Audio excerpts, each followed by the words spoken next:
তো কৌশিকী অবস্যার আগে একটা বড় ফায়ার ডিপার্টমেন্টকে নিয়ে চেকিং হবে। মুখ্যমন্ত্রী এখনই ফোন করেছিলেন, খোঁজ নিলেন। এ অত্যন্ত মর্মান্তিক ঘটনা। টিআরডিএ শুধু যে কাজটা করেছে সে কাজটা হচ্ছে টাকা তোলার কাজ।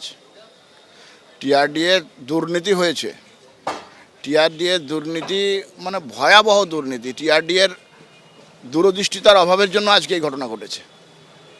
একদম কিছু দেখভাল হয়নি, মানে 100% দেখা দায়িত্বের মধ্যে পড়ে। ও টাকা তুলতে ব্যস্ত ছিল, টিআরডিএ টাকা তুলতে ব্যস্ত ছিল। এত বড় একটা হোটেল চলছে, তার সিকিউরিটি ব্যবস্থা নাই। দরজা করেছে পিছনের দিকে, দরজাতে তালা মারা।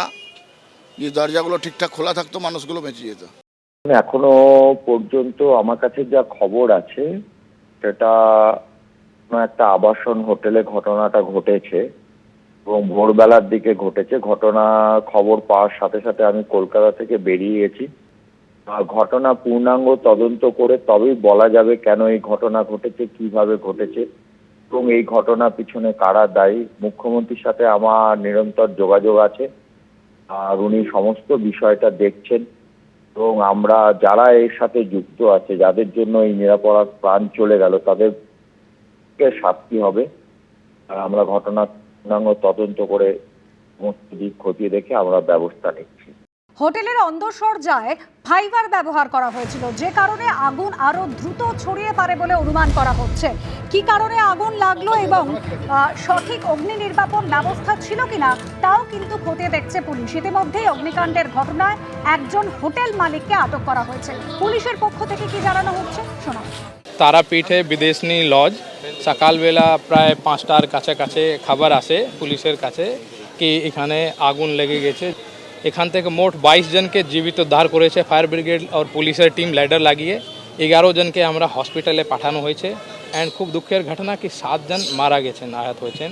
বাকি আমরা এখানে তদন্ত করে দেখছি যে লজের যে অপারেটর যে ছিলেন মালিক, ওনাকে আমরা ডিটেইন করেছি। আমরা পুরো স্ট্রিক্ট লফুল অ্যাকশন নেব।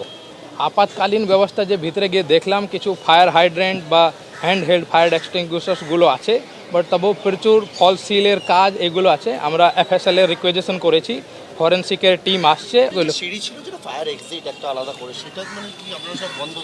সেটা আমি যা স্পট ভিজিট করে যে টিমের সাথে কথা বলে বুঝলাম, এটা একটা বাইরের একটা কলাপসিবল গেট আছে যেখান থেকে মেন এন্ট্রেন্স, ওর পিছনের দিকে একটা দরজা করা আছে, সেটা বন্ধ ছিল। খোলা থাকলে হয়তো আর কিছু লোক বেরোতে পারতো, ধোঁয়াগুলো বেরোতে পারতো। আর যে ছাতের উপরে যে দরজা ছিল সেটা বি গ্রিল গেট ছিল না, সেটা কাঠ বা প্লাইবোর্ড দিয়ে বন্ধ ছিল। ওর জন্য ধোঁয়াগুলো যে আছে ওটা বাইরে বেরোতে পারেনি। ভিতরে এটা প্রাথমিকভাবে যে বোঝা যাচ্ছে কি সিট অফ ফায়ার রিসেপশনের পাশে হয়তো কোনো ইলেকট্রিক সার্কিট বা কিছু এরম ধারণার জিনিস হতে পারে।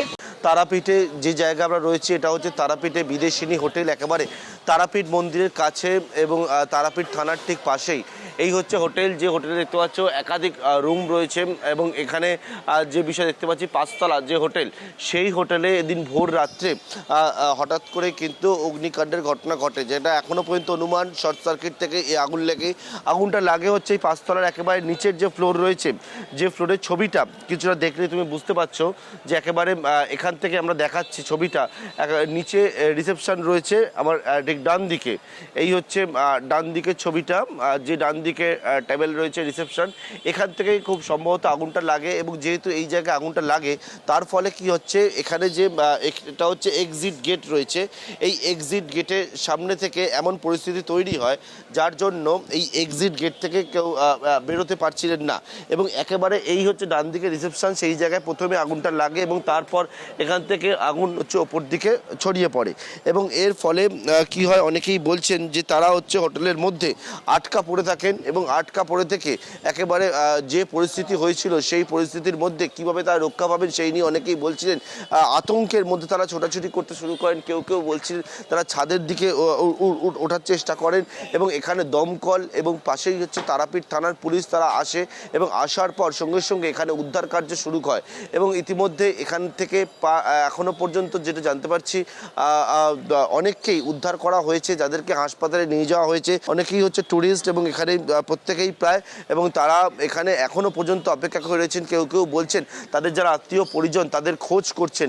এবং এই হচ্ছে তারাপীঠের যে হোটেল, সেই হোটেলের সামনে আমরা যে জায়গায় দাঁড়িয়ে রয়েছি, এই যে বিদেশিনী হোটেল, এবং সেখানকার অনেকেই যারা এখানে অপেক্ষা করে রয়েছেন, কেউ বলছেন তাদের পরিবার পরিজনদের জন্য তারা খুঁজে বেড়াচ্ছেন, এবং এখানে অনেকেই কিন্তু হোটেল থেকে বেরিয়ে নিচে তারা অপেক্ষা করে রয়েছেন বর্তমানে। এবিপি আনন্দ, এগিয়ে থাকে, এগিয়ে রাখে।